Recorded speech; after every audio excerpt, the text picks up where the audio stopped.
1992ರಲ್ಲಿ ರಾಮ ಜನ್ಮಭೂಮಿಗಾಗಿ ನಡೆದ ಹೋರಾಟದಲ್ಲಿ ಅದೆಷ್ಟೋ ಕರಸೇವಕರು ಭಾಗಿಯಾಗಿ ರಾಮನಿಗಾಗಿ ತಮ್ಮ ಪ್ರಾಣವನ್ನು ಕೂಡ ಲೆಕ್ಕಿಸದೆ ಹೋರಾಡಿದ್ರು.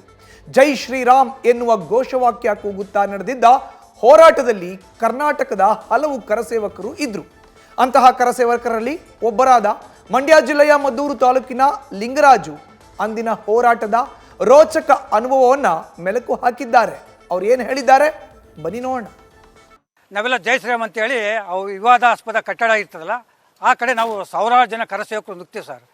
ನುಗ್ಗಿ ನಾವು ಅಲ್ಲಿ ಪಿಕಾಸಿ ಎಲ್ಲ ಥರ ವ್ಯವಸ್ಥೆ ಇರುತ್ತೆ, ಎಲ್ಲ ತಗೊಂಡು ನಾವು ಆ ಮಸೀದಿನ ಧ್ವಂಸ ಮಾಡೋಕ್ಕೆ ಶುರು ಮಾಡ್ಕೊತೀವಿ. ನಾನು ಮೇಲೆ ಹತ್ತಿ ಹೊಡಿಬೇಕಾದ್ರೆ ಕಾಲು ಜಾರಿ ಬಿಟ್ಟು ಕೆಳಗೆ ಬೀಳ್ತೀನಿ, ತಲೆಗೆ ಸ್ವಲ್ಪ ಪೆಟ್ಟು ಬೀಳ್ತದೆ, ಆದರೂ ನಾನು ಲೆಕ್ಕಕ್ಕೆ ತೊಗೊಳ್ಳಲ್ಲ. 12:10 ಕರೆಕ್ಟಾಗಿ ನಾವು ಆ ವಿವಾದಾಸ್ಪದ ಕಟ್ಟಡವನ್ನು ಧ್ವಂಸ ಮಾಡೋಕ್ಕೆ ಪ್ರಾರಂಭ ಮಾಡ್ತೀವಿ. 4:20ಕ್ಕೆ ನೆಲಸಮ ಆಗ್ತದೆ. ನೆಲಸಮ ಆದ ತಕ್ಷಣ ನಾವು ಬಂದು ನಮ್ಮ ಡೇರಾದೆಲ್ಲ ನಾವು ವಾಸ್ತವ್ಯ ಹುಡ್ಕೋತೀವಿ. ಕಡೆಗೆ ಸಾಯಂಕಾಲ 6 ಗಂಟೆಗೆ ಆಗಿನ ಮುಖ್ಯಮಂತ್ರಿ ಕಲ್ಯಾಣ್ ಸಿಂಗ್ ಅವರು ವೈಯಕ್ತಿಕ ಕಾರಣದಿಂದ ರಾಜೀನಾಮೆ ಕೊಡ್ತಾರೆ. ರಾಜೀನಾಮೆ ಕೊಟ್ಟ ತಕ್ಷಣ ರಾತ್ರಿ 8 ಗಂಟೆಗೆ ನ್ಯೂಸಲ್ಲಿ ಪ್ರಚಾರ ಆಗುತ್ತೆ, ನಾಳೆ ಬೆಳಿಗ್ಗೆ ಅಯೋಧ್ಯೆಗೆ ಮಿಲಿಟರಿ ಆಹ್ವಾನ ಮಾಡ್ತಾರೆ, ಮಿಲಿಟ್ರಿ ಬರ್ತಾರೆ ಅಂತೇಳಿ. ಆವಾಗ ನಾವು ರಾತ್ರಿ 1:30-2 ಗಂಟೆ ಆಗಿರುತ್ತೆ. ಹೆಚ್ಚು ಕಮ್ಮಿ ಒಂದು ಲೈಟ್ ಕಂಬ ಎತ್ತಕ್ಕೂ ಹೆಚ್ಚಾಗಿ ಗುಡ್ಡೆ ಬಿದ್ದಿರ್ತದೆ. ಅದು ಆ ಕಟ್ಟಡ ಧ್ವಂಸ ಇರ್ತದೆ ಸರ್, ಅದು ವಿವಾದಾಸ್ಪದ ಕಟ್ಟಡ ಅದು.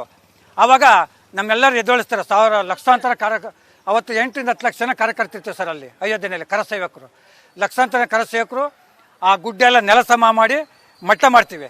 ಬೆಳಗ್ಗೆ 4:30 ಆಗುತ್ತೆ. ಮಟ್ಟ ಮಾಡಿ ಅದೇ ಇಡ್ಕೆ ಅಲ್ಲೇ ಇರ್ತಕ್ಕಂಥ ಮಣ್ಣಲ್ಲಿ 5-6 ಅಡಿ ಎತ್ತರಕ್ಕೆ ಒಂದು ಗೋಡೆ ಕಟ್ಟಿ, ತಾತ್ಕಾಲಿಕ ಗೋಡೆ ಕಟ್ಟಿ ಅಲ್ಲಿ ರಾಮನ ವಿಗ್ರಹ ಇರ್ತದೆ, ಅದನ್ನು ಸ್ಥಾಪನೆ ಮಾಡ್ತೀವಿ. ನ್ಯೂಸ್ ಫಸ್ಟ್ ನಿರ್ಭೀತಿಯಿಂದ ನಿಮ್ಮ ಪರವಾಗಿ.